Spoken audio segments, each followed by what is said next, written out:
Hi guys, I'm Laura Vitale, and on this episode of Laura in the Kitchen, I want to share with you my recipe for chocolate peanut butter balls. Now listen, I know that these are usually made around the holidays, but I'm not bound to a holiday to make a sweet treat.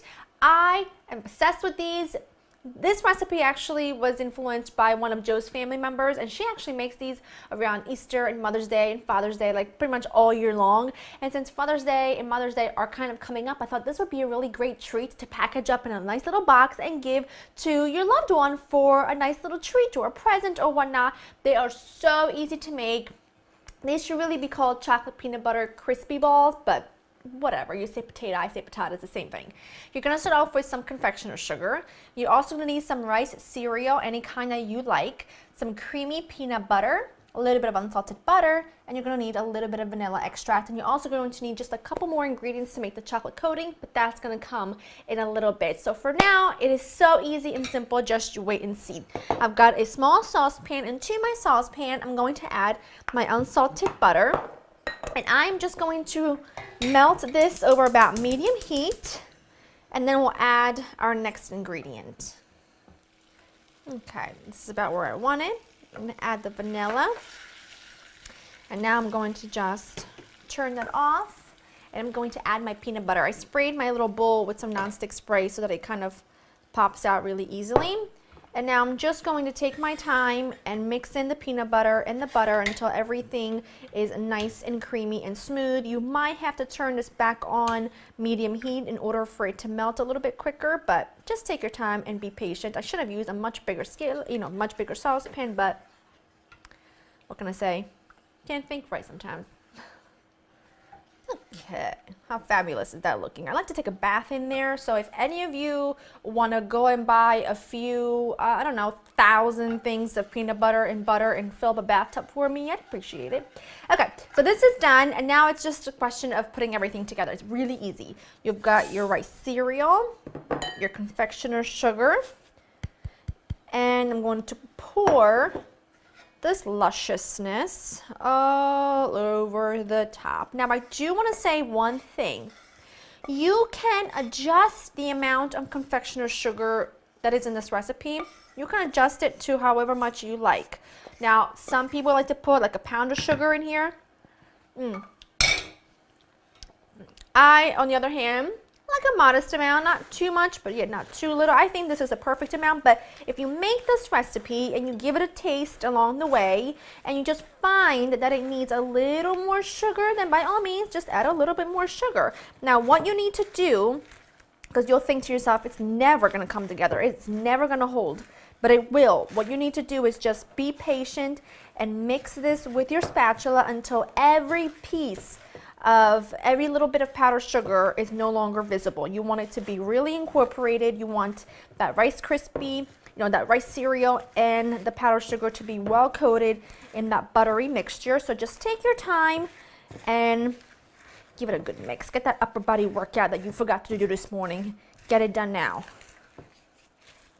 This is what you are looking for. Okay, so now what I have here is I just filled my bowl with a little bit of water, and I also have a baking sheet with some parchment paper that I've sprayed with nonstick spray.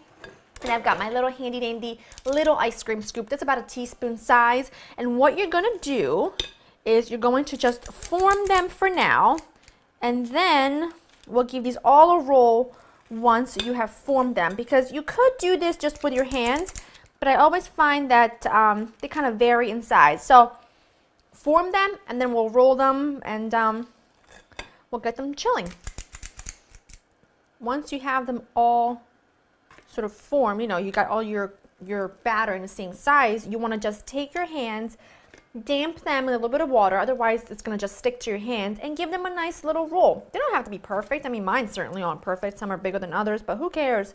That is the beauty of anything that's homemade, It's got that rustic sort of charm to it. Now, once I have rolled each one, I'm going to pop this into the fridge. These need to set for a good couple of hours. You can even do this the night before. Makes life really easy. If you've got a bunch of people that you're making these for, you can double or triple the recipe. It's completely up to you. They're really fantastic if you're doing like a baby shower or a bridal shower or just anything like that where you need to, give out a favor. I always love giving out food. So this is a great one to make because everyone loves them and they're just so easy. So I'm just gonna form them, let them chill, and then we will coat them. Okie dokie, these have had a couple of hours in the fridge and they are set and they are perfect and ready to go. So you're gonna need to make, you see how I went just from like one thing to another? And because I'm so excited, it's not even funny. You're gonna need to make a chocolate coating to coat these in. What I've got here are some semi-sweet chocolate chips and some vegetable shortening. It's kind of important that you have your vegetable shortening. It's gonna give you the right consistency, the right shine, and it makes it so that the chocolate won't crack. You can melt this over a double boiler, or you can do what I'm gonna do. I'm gonna pop it in the microwave on the melted chocolate setting and let it melt for about 60 seconds, giving it a stir every 15 seconds or so to make sure it's getting melted evenly. So I'm gonna pop this in and then we'll get to coating. Okay, this looks perfect. And now you just take your little peanut butter balls. You can do this with 2 forks if you want to, or you can do it with your fingers, however your heart desires. And you just dip them in there like so. That's in my Sal voice, by the way. And you pop them right back on to your baking sheet. Now I'm just going to continue to do these as quickly as I can. And then I'm going to let them set, and then we'll be ready to enjoy them. I pop these in the fridge only for about 15 minutes so that they set, and don't worry if they don't look all perfect, because look, when you pick them up and you just sort of clean around the edges, you're good to go. Listen, this ain't no Laura in a chocolate factory. This is Laura in the kitchen, so my food will look like it's been made in this kitchen. No factory here, but it's really easy and really simple. See, like that, and then this can be the cook's treat, and then they look like beautiful little truffles of love.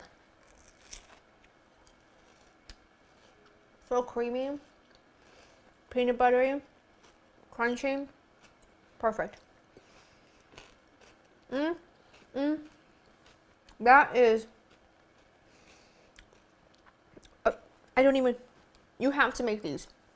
They're not like, some of these, if you have them made really bad, they're so hard. I don't like that. I like them to be really nice and creamy, and the crunch coming from the, the rice cereal. That is the peanut butter ball I like. And if you are in the same boat as I am about texture and flavor and the right amount of sweetness, this is a recipe for you. Go to laurainthekitchen.com. The recipe will be waiting for you. Make a batch of these this weekend for your friends and family. Take a picture, share with me on social media, tweet me so I can retweet, and tell you how much I love you. All the links will be down below. I hope you enjoy spending time with me, and I'll see you next time. Bye.